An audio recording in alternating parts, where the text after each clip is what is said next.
আসসালামু আলাইকুম। আজকে আমরা ইতালিয়ান ভাষায় কিছু ফলের নাম শিখব। কমলা লেবুকে বলে আরাঞ্চা, আরাঞ্চা। কলাকে বলে বানানা, বানানা। লেবুকে ইতালিয়ান ভাষায় আমরা বলি লিমনে, লিমনে। স্ট্রবেরিকে ইতালিয়ান ভাষায় বলে ফ্রাগোলা, ফ্রাগোলা। বাদামকে ইতালিয়ান ভাষায় বলে মান্দোরলা, মান্দোরলা। আপেলকে ইতালিয়ান ভাষায় বলে মেলা, মেলা। পেয়ারাকে ইতালিয়ান ভাষায় আমরা বলি প্যারা, প্যারা।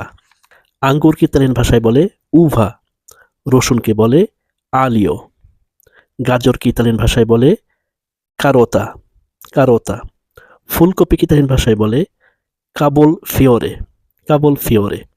শশাকে ইতালিয়ান ভাষায় বলে চেত্রিওলো। পেঁয়াজকে ইতালিয়ান ভাষায় বলে চিপল্লা, চিপল্লা। আলুকে ইতালিয়ান ভাষায় আমরা বলি পাতাতা, পাতাতা।